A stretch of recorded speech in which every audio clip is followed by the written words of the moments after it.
ધાનેરા મામા બાપજી મંદિર ખાતે દશામાની મૂર્તિ વિસર્જન માટે લાયન્સ ક્લબનું અનોખું આયોજન।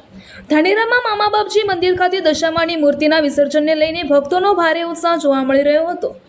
10 દિવસ સુધી દશામાની વ્રત પૂજા અને આરાધના કર્યા બાદ ભક્તોએ માતાજીની મૂર્તિનું વિસર્જન કર્યું હતું, પરંતુ વિસર્જન બાદ પીઓપીની મૂર્તિઓ પાણીમાં ઓગળતી ન હોવાથી મૂર્તિઓ રસ્તા પર કે નદી કિનારે પડી રહે છે, જેના કારણે લોકોની આસ્થાને ઠેસ પહોંચવાની સ્થિતિ સર્જાય છે।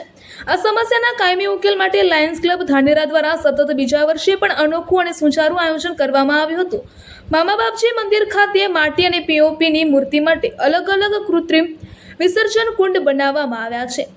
માટીની મૂર્તિનું વિસર્જન કુંડમાં વિસર્જન કરવામાં આવે છે, જ્યારે પીઓપીની મૂર્તિઓને લાયન્સ ક્લબના સભ્યો દ્વારા એકત્રિત કરી યોગ્ય સ્થળે લઈ જઈ વિસર્જન કરવામાં આવે છે। આજે દશામા માતાજીના પવિત્ર વિસર્જન પૂર્વે અમે સૌ અહીંયા ખૂબ જ સુંદર અને સેવાભાવી હેતુ માટે એકત્રિત થયા છીએ। ગત વર્ષે પણ આવી જ રીતે દશામાની પીઓપી મૂર્તિઓના વિસર્જન માટે કૃત્રિમ કુંડ કરવામાં આવ્યા હતા। તેવી જ રીતે આ વર્ષે પણ લાયન્સ ક્લબ ઓફ ધાનેરા દ્વારા કૃત્રિમ કુંડની વ્યવસ્થા કરવામાં આવી છે। આ સહયોગમાં Lions Club of Dhanera, Hindu Sanatan trust અને ધાનેરા નગરપાલિકાનો સહયોગ પણ રહ્યો છે, તે બદલ હું દરેકનો આભાર વ્યક્ત કરું છું।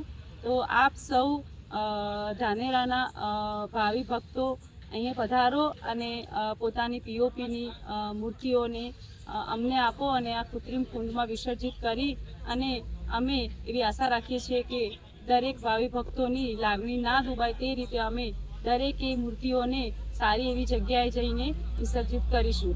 તો આપ સૌ પધારો અને અહીંયા કૃત્રિમ કુંડમાં તમારી મૂર્તિનું વિસર્જિત કરો।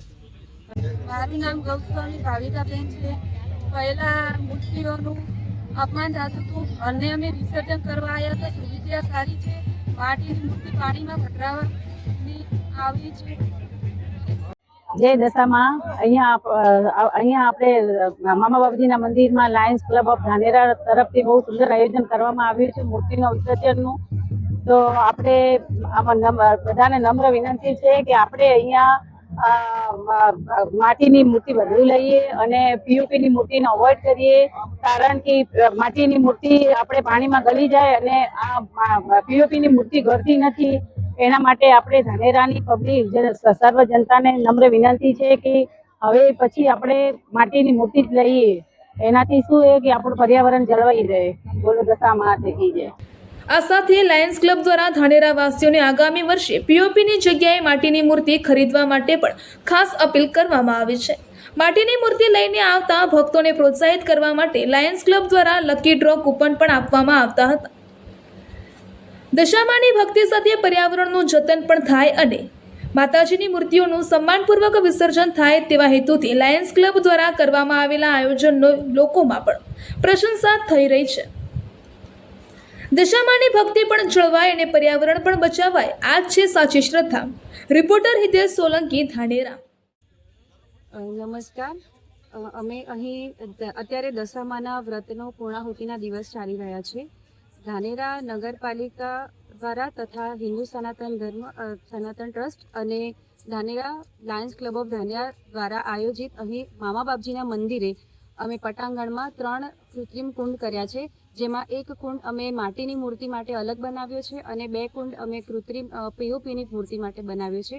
જે અહીંયા ભાવિ ભક્તો જે આવે છે એ પોતાના મૂર્તિનું અહીંયા વિસર્જન કરશે અને જે માટીની મૂર્તિ લાવવાના છે એમના માટે અમે લકી ડ્રોનું પણ આયોજન કર્યું છે અને આવતા વર્ષે બી અમે આશા રાખીએ છીએ કે દરેક બહેનો ખાલી માટીની જ મૂર્તિ લાવે કે જેથી પર્યાવરણનું જતન થાય।